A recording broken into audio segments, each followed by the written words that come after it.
Hello friends, আজ আমি আপনাদেরকে একটা অন্য টাইপের চিকেন কষার রেসিপি করে দেখাচ্ছি। চিকেনটাকে ম্যারিনেশন করে নিচ্ছি। আদা রসুনের পেস্ট, সামান্য নুন, আর দিলাম হলুদ। একটা মশলা করে নেব, জিরে, ধনে, মৌরি, দারচিনি, এলাচ, লবঙ্গ। এগুলোকে শুকনো খোলায় রোস্ট করে বেটে নেব। দুটো tomato, Kashmiri red chilli powder, আরও দুটো পেঁয়াজ কুচো করে কাটা, কাসুরি মেথি, গরম মশলা, গুড়। ফোড়নের জন্য লাগছে 5 ফোড়ন, তেজপাতা, শুকনো লঙ্কা।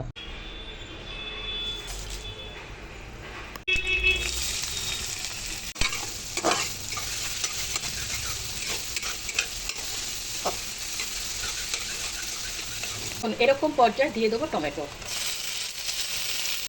এবার দিয়ে দেবো ম্যারিনেশন করা চিকেনটা। এখন আদা রসুনের পেস্টটা আরেকটু দেবো। যেই ভাজা মশলাটা আমি বানিয়ে রেখেছিলাম ওটা দিয়ে দেবো। কাশ্মীরি রেড চিলি পাউডার, সামান্য নুন, আমি ম্যারিনেশনে নুন দিয়েছিলাম, বুঝে দেবেন। সামান্য মশলা ধোয়া জলটা ইউজ করেছি।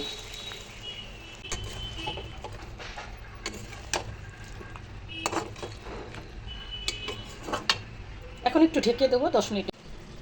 10 মিনিট পর এখন দেবো গরম মশলা, কাসুরি মেথি আর গুড়। এটা অপশনাল, আপনারা হানিও দিতে পারেন, কোনো প্রবলেম নেই। আমার কাছে গুড় ছিল তাই দিয়েছি। এখন আমি আরও 5 মিনিটের জন্য ঢেকে দিলাম। ওহো, কি ফ্যান্টাস্টিক কালার এসছে দেখুন। এটা আমার 10 মিনিট আগেই হয়ে গেছিলো। আমি 10 মিনিট স্ট্যান্ডিং টাইম দিয়ে এখন আপনাদেরকে দেখাচ্ছি। পুরো রেসিপিটাই আমার বড় মেয়ের রেসিপি। পুরো রেসিপিটাতে আমি কিন্তু জল ইউজ করিনি। মশলাটা ধুয়ে যেটুকু বাটির জল দিয়েছি। পরোটা, রুটি, ভাত যা দিয়ে খাবেন জমে যাবে।